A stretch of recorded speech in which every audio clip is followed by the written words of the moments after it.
Kurukshetra doctor Balasaheb Shinde लिखित पुस्तकाचे क्रमशः वाचन। राजसूयज्ञ सर्व राजांच्या गुप्तचराद्वारे त्यांना पांडवांच्या विवाहाची वार्ता समजली। लक्षभेद करणारा तो अर्जुन आणि अन्य त्याचे भाऊ होते। हे ऐकून काही राजांना तर वाटले पांडवांचा नवा जन्म झाला। काही राजे धृतराष्ट्र दुर्योधनांचा धिक्कार करू लागले। हस्तिनापुरामध्ये धृतराष्ट्राच्या सर्व पुत्रांना कर्ण आणि शकुनीने बिघडवले होते। शकुनी त्यांना सल्ला देत होता, म्हणत होता, कुंतीच्या या पांडवांना समूळ नष्ट केले पाहिजे। जर तुम्ही पांडवांच्या विनाशाची योजना करीत नसाल तर ही चूक फार महागात पडेल। पांडव द्रुपदाच्या आश्रयाने राहत आहेत। जोपर्यंत वृषिवंशी श्रेष्ठ वीर पांडव जिवंत आहेत हे जाणत नाही तोपर्यंतच पांडवांना मारले पाहिजे। नाहीतर अन्य राजा द्रुपदाला येऊन मिळतील आणि त्यांची सर्व ताकद वाढेल। मग त्यांना पराजित करणे अवघड होईल। जोपर्यंत सर्व राजा गाफील आहेत तोपर्यंतच पांडवांना मारले पाहिजे।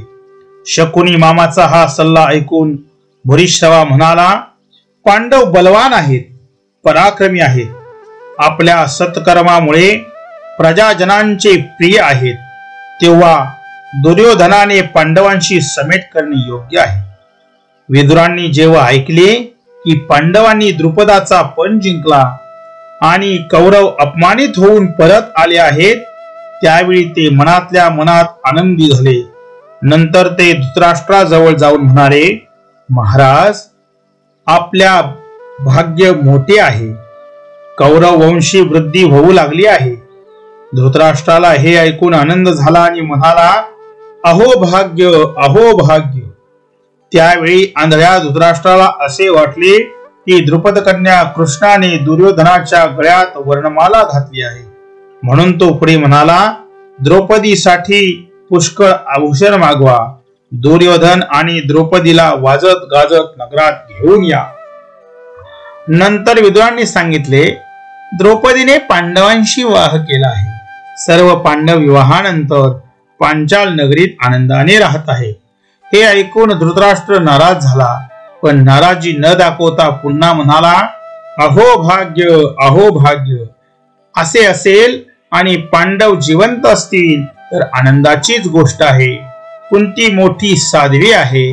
द्रुपदाशी आपला संबंध स्थापित झाला असेल तर ही सुद्धा आनंदाची बाब आहे। विदुर, राजा द्रुपद वसूच्या श्रेष्ठ आणि सन्माननीय कुळातील उत्पन्न झालेला आहे।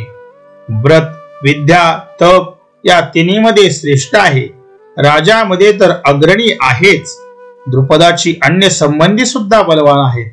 विदुर, युधिष्ठिरादी पांडूचे पुत्र आहेत तसे माझेही आहेत। त्यांच्याविषयी माझ्या मनात आपलेपणाचा भाव आहे। असे बोलणाऱ्या धृतराष्ट्राला विदुर म्हणाले, महाराज, आपले विचार बुद्धी अशीच कायम राहावी। असे म्हणून विदुर आपल्या घरी गेले। त्यानंतर दुर्योधन आणि कर्ण धृतराष्ट्राजवळ आले आणि म्हणाले, महाराज, विदुर जवळ असताना त्याच्या पुढे आम्ही आपले दोष दाखवू शकत नाही। आता एकांत आहे म्हणून म्हणतो, आपण शत्रूच्या उन्नतीला आपली उन्नती मानता आणि विदुराजवळ आपल्या शत्रूची प्रशंसा करता। महाराज, यावेळी आता योग्य संधी आहे। आपण विचार विमर्श करून निश्चित करायला हवे की आपण पांडवांचा विनाश करायला हवा। दुर्योधन, माझेही हेच म्हणणे आहे। मलाही असेच वाटते जसे तुम्हा दोघांना वाटते, परंतु मी माझ्या चेहऱ्यावर सुद्धा हा भाव प्रकट करू शकत नाही। म्हणून विदुरासमोर पांडूच्या पुत्रांचे गुणवर्णन करतो, ज्यामुळे तो माझ्या मनातील भाव जाणू शकणार नाही।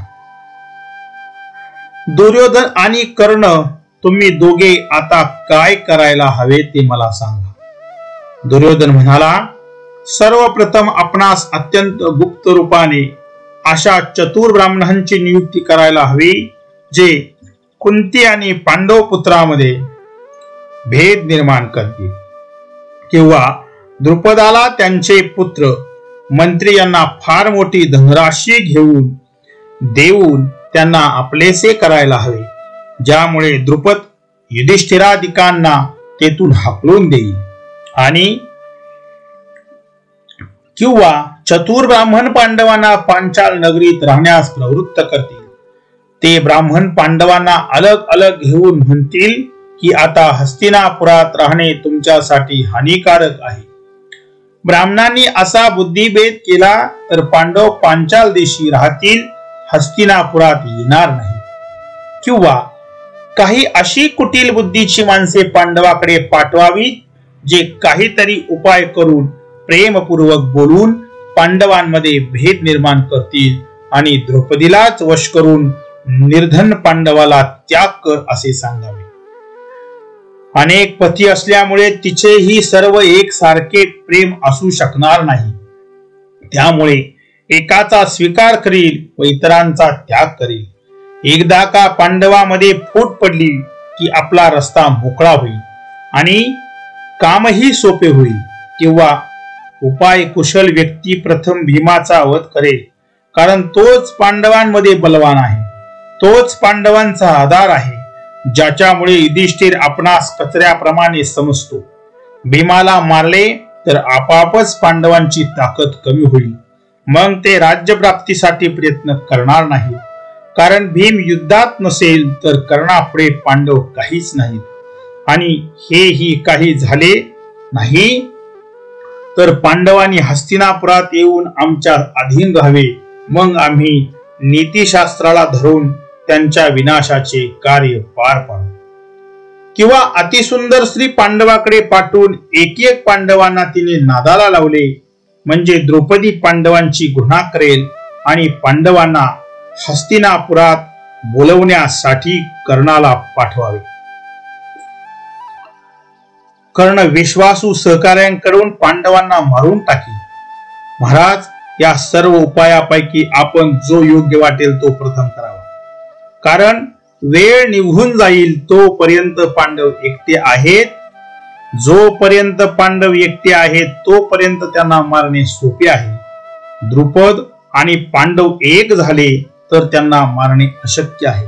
पिताश्री, शत्रूंना वश करण्यासाठी माझ्या बुद्धीनुसार हे उपाय मला दिसत आहेत की ते योग्य आहेत की अयोग्य हे आपण ठरवावे. कर्ण, तुला काय वाटते तूही बोल. कर्ण म्हणाला, दुर्योधन, आपण सांगितलेले उपाय मला पटत नाही. आपण यापूर्वीही गुप्त रूपाने पांडवांना मारण्याचा प्रयत्न केला होता. ज्यावेळी ती लहान मुले होती किंवा त्यांच्या बाजूने कोणीच नव्हते त्यावेळीही आपण त्यांचे काही करू शकलो नाही. आता तर ते द्रुपदाकडे आहेत. जनसमुदाय आणि अनेक राजे त्यांच्या बरोबर आहेत. भाग्य त्यांच्या बाजूने आहे. शिवाय आता त्यांच्या मनामध्ये राज्य प्राप्तीची लालसा जागृत झाली आहे. त्यांच्यामध्ये फूट निर्माण करणे शक्य वाटत नाही, ज्याच्यामध्ये परस्पर विरोध नाही. शिवाय एकाच पत्नीमध्ये ते अनुरक्त आहेत. द्रौपदी सुद्धा त्यांच्यावर प्रेम करते. ज्यावेळी पांडव भिक्षा मागून खात होते, दिनहीन होते, अशा अवस्थेमध्ये तिने त्यांच्याशी विवाह केला आहे. आता तर पांडव संपत्तीशाली, शक्तिशाली झाले आहेत. मग आता द्रौपदीला त्यांच्याविषयी विरक्ती कशी वाटू शकते? बरेच वेळा स्त्रियांनाही वाटते की आपण अनेक पुरुषाशी संबंध प्रस्थापित करावा. पांडवा बरोबर राहण्यामुळे हा लाभ तिला आपोआपच मिळत आहे. त्यामुळे तिच्या मनात आपण भेद उत्पन्न करू शकत नाही. द्रुपद ही धनाचा लोभी नाही. त्यामुळे आपण सगळे राज्य दिले तरी तो पांडवांचा त्याग करणार नाही. तसेच धृष्टद्युम्न सुद्धा गुणवान आणि पांडवांचा प्रेमी आहे. त्यामुळे दुर्योधन, आता फक्त एकच उपाय मला दिसतो. जोपर्यंत पांडव आपली मुळे घट्ट पसरत नाहीत तोपर्यंत त्यांच्यावर आणि द्रुपदावर आक्रमण करायला हवे, तरच ते आपल्या नियंत्रणात येतील. आपल्या जवळ आता विशाल चतुरंगी सेना आहे. त्वरित पांचाल नरेश द्रुपदाचा पराभव करून पांडवांना आपण कैद करूया. साम दाम दंड भेद नीती पांडवांना वश करण्यास उपयोगी नाही, तेव्हा पराक्रमाने त्यांना नष्ट करूया. कर्णाचा विचार ऐकून धृतराष्ट्राला आनंद झाला. त्याने कर्णाची प्रशंसा केली. कर्ण, खरेच तू बुद्धिमान आहेस, अस्त्रशस्त्राचा विद्वान आहेस. तरीही माझा विचार आहे की भीष्म, द्रोण, विदुर आणि तुम्ही दोघे एकत्र बसून विचार करावा. असा मार्ग काढा की जो भविष्यामध्ये मलाही सुख प्रदान करेल.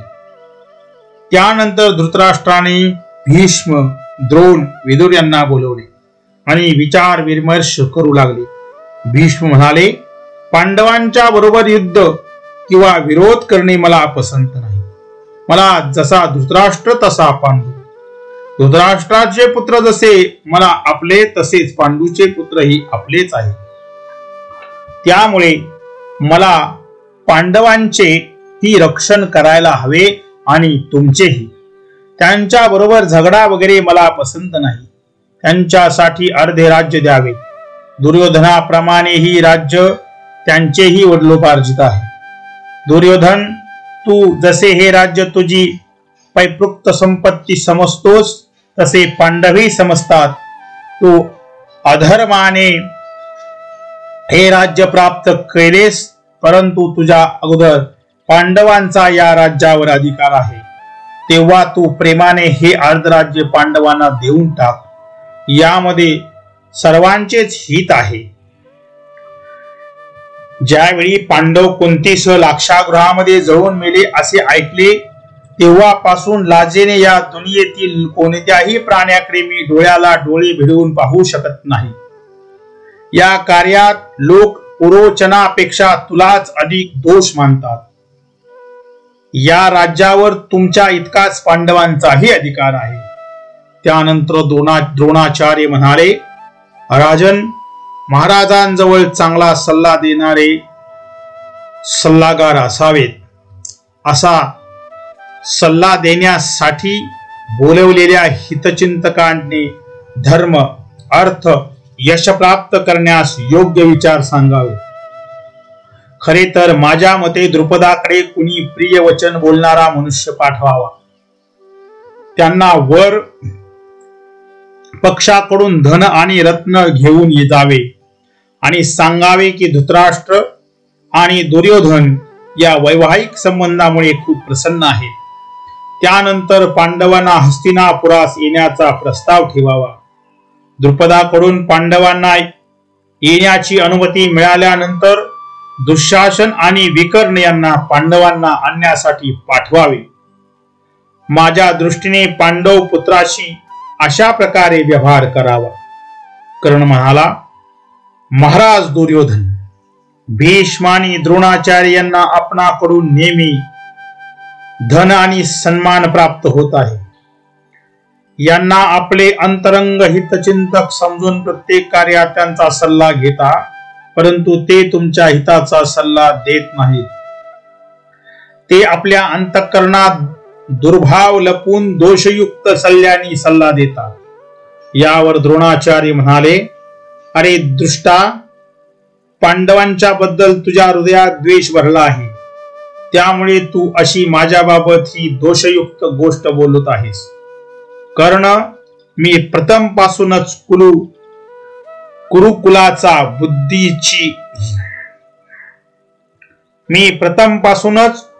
कुरुकुलाच्या वृद्धीची हिताची गोष्ट करतो. जर माझे विचार तू दोषमुक्त मानतोस तर काय केले म्हणजे कौरवांचे हित होईल ते सांग. यानंतर विदुर म्हणाले, आपल्या हितोष बांधवांचे हे कर्तव्य आहे की त्यांनी खरोखरच हिताची गोष्ट करावी. पांडवामध्ये धैर्य, दया, क्षमा, सत्य आणि पराक्रम वगैरे गुण नित्य निवास करतात. त्यांना रणभूमीमध्ये हरवणे कठीण आहे. बलराम त्यांचेवर प्रेम करणारे आहेत. कृष्ण त्यांचे सल्लागार आहेत. सात्यकी सारखे त्यांच्याकडे वीर आहेत. द्रुपद ज्याचे सासरे आहेत, दृष्टद्युम्न सारखे ज्यांचे मेहुणे आहेत अशा पांडवांना जिंकणे अवघड आहे. खरे तर पांडवांच्या वडिलांचे हे अगोदर राज्य असल्याने पांडव त्याचे उत्तराधिकारी आहेत असे समजून आपण त्यांच्याशी व्यवहार करावा. महाराज, दुर्योधन, कर्ण, शकुनी हे अधर्मपरायण आणि मूर्ख आहेत. त्यांचे म्हणणे ऐकू नये.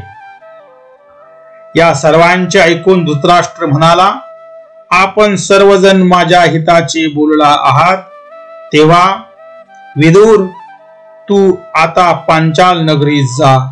देवी कुंती, द्रौपदी आणि पांडवांना घेऊन ये. त्यानंतर धृतराष्ट्राच्या आज्ञेने विदुर, द्रौपदी, कुंती, पांडव आणि द्रुपदाला नाना प्रकारची वस्त्रे, आभूषणे घेऊन पांचाल नगरीस गेले. त्या ठिकाणी पांडवांच्या बरोबर श्रीकृष्णही होते. एकमेकांनी एकमेकांचा आदर सत्कार केला. एकमेकांची खुशाली विचारली.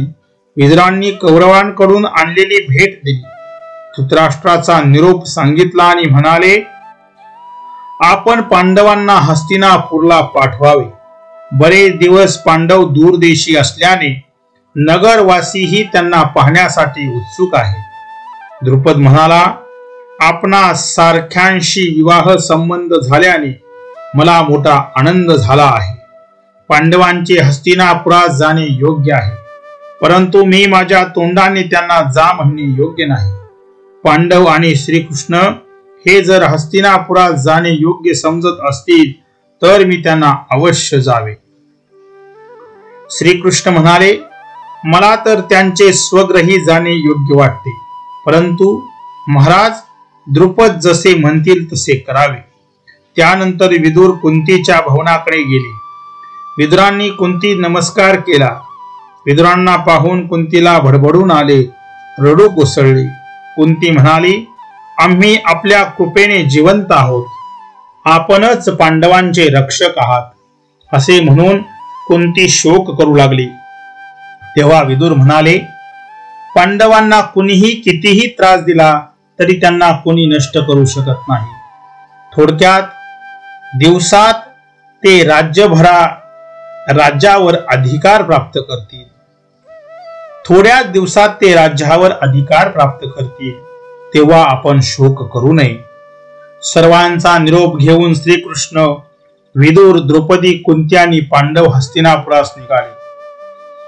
द्रौपदीने त्यावेळी द्रुपदासाठी 1000 हत्ती, त्याच्यावर सोन्याचे हौदे, सोन्याची आभूषणे, सोन्याचे अंकुश, 1000 रथ, 50,000 घोडे, त्याच बरोबर दुसरे द्रव्य आणि गोधनही भेट दिले.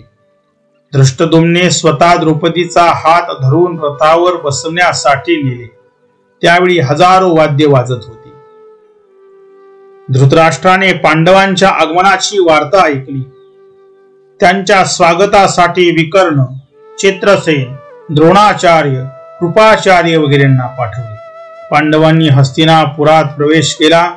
हस्तिनापूर निवासी लोकांनी नगर स्वच्छ केले होते, सजवले होते. गुढ्या तोरणे उभारली होती. नगर निवासी पांडवांची प्रशंसा करू लागले. पांडवांनी धृतराष्ट्र, भीष्म, अन्य वंदनीय लोकांना नमस्कार केला. नगर निवासी लोकांची खुशाली विचारली. धृतराष्ट्राच्या आज्ञेने राजभवनात गेले. दुर्योधनाच्या राणीने तसेच कौरव स्त्रियांनी द्रौपदीचे स्वागत केले, तिचा सत्कार केला. तेथे गेल्यानंतर कुंतीने द्रौपदी बरोबर गांधारीला नमस्कार केला. गांधारीने आशीर्वाद दिला. द्रौपदीला हृदयाशी कवटाळले. दोघी कडाडून भेटल्या, पण त्यावेळी गांधारीचा स्त्री सुलभ द्वेषभाव जागा झाला. नंतर गांधारीने विदुराला बोलवले. म्हणाली, आपणास योग्य वाटत असेल तर कुंतीला पुत्र वधूसह पांडूच्या महालात घेऊन जावे. तिचे सर्व साहित्य तेथे पोचवावे, कारण योग्य मुहूर्तावर गृहप्रवेश केला पाहिजे. तेथे कुंती आपल्या पुत्रासहित सुखपूर्वक राहील. गांधारीच्या म्हणण्यानुसार विदुराने तशी व्यवस्था केली. काही काळ तेथे सुखाने राहिल्यानंतर एक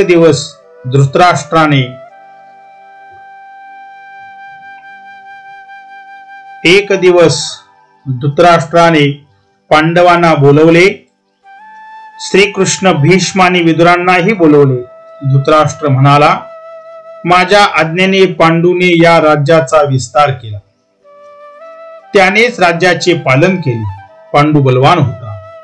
आपणही माझ्या आज्ञेचे पालन करावे. माझे दुरात्मा पुत्र अहंकारी आहेत. ते माझ्या आज्ञेचे पालन करणार नाहीत. तुमच्यामध्ये भांडण उपस्थित होऊ नये. तेव्हा तुम्ही खांडवन प्रस्थानास जाऊन राहावे. तेथे तुम्हास कोणी अडचण निर्माण करणार नाही.